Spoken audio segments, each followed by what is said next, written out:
Hello, I'm Darren Magee, and today's question asks if I would give an outline of antisocial personality disorder.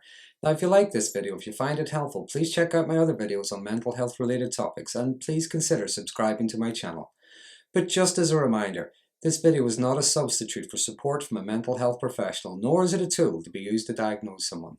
So first of all, the criteria for antisocial personality disorder has to be present since at least the age of 15. However, a diagnosis cannot be made until that person reaches 18. But those behaviours, those characteristics, they may manifest themselves during those teenage years. They may manifest themselves as, say, theft, destruction of property, vandalism, repeatedly breaking rules, say, at school. There can be acts of aggression, not just towards other people, but towards animals as well. It's part of the cluster B group of personalities, characterised by dramatic, erratic, unpredictable behaviour. Now, although a high percentage of the prison population may have antisocial personality disorder, in the general population, statistically it's only about 3% of males, 1% of females. I also think it's fair to point out that, like with all personality disorders, there is often what I think of as a spectrum, meaning there's many different colours, many different shades, many different types.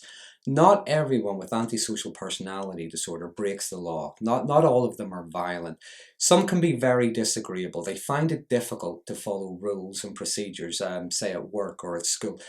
They can be rebellious, they can be obstinate. This can still, however, be problematic, not just for themselves, but for the people around them as well.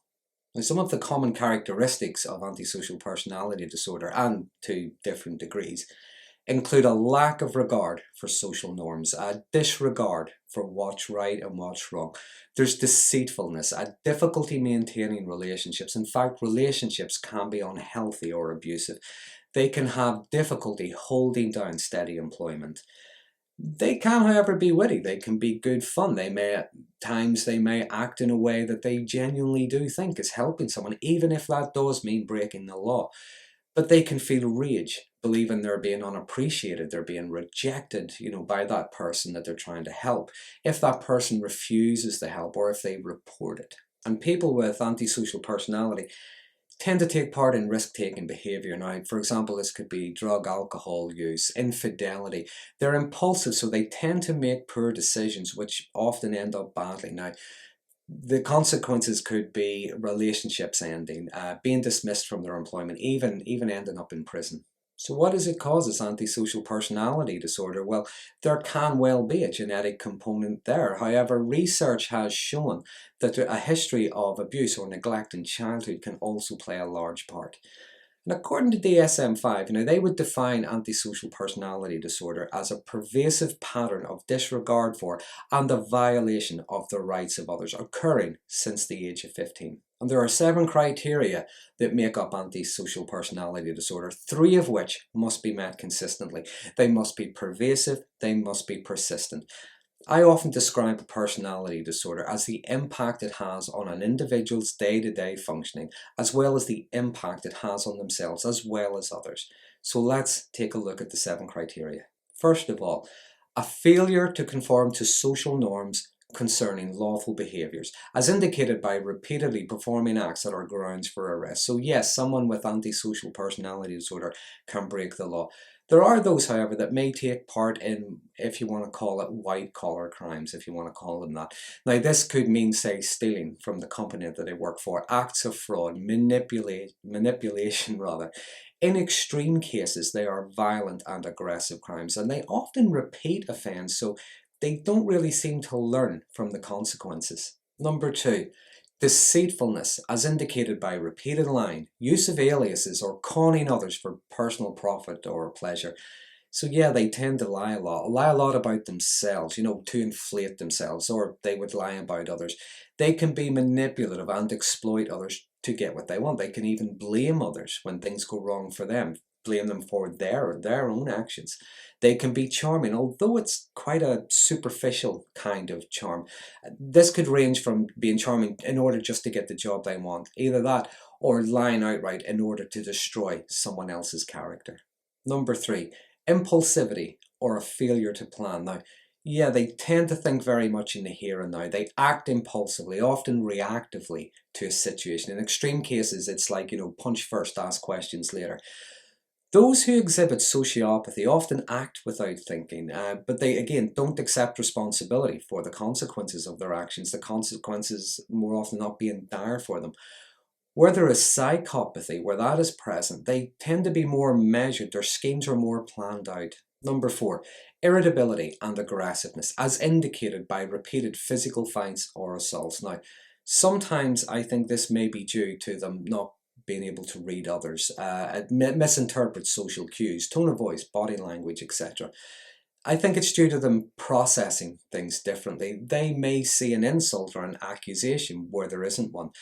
I would liken this to, it's like one person saying there's no milk left, but the other person hears it's your fault, there's no milk, you stole it, you drank it all, you did something bad. There are other times though that aggression, it can just be that person's default setting. Number 5, having no regard for the safety of themselves or others. Now, the example I would think of is say going on a drinking binge, but not really thinking about the infant children upstairs that they have to look after. It could be perhaps say driving a car while under the influence of alcohol or drugs, but thinking it's perfectly okay. Number 6, consistent irresponsibility, as indicated by repeated failure to sustain consistent work or honour financial obligations. Now, this can lead to, say, this can be spending or gambling money impulsively, getting into debt even with loan sharks, unsavoury characters. They can neglect their duties at work. They don't follow up on promises or commitments made. This could lead to them perhaps signing an agreement without giving any thought to how much they're going to have to pay back, how long are these payments going to go, and how are they even going to meet these payments. And lastly, number 7, a lack of remorse or an inability to feel guilt, as indicated by being indifferent to or rationalizing having hurt, mistreated, or stolen from another person. Now, this can come across as a lack of empathy, and there may well be an empathy deficit.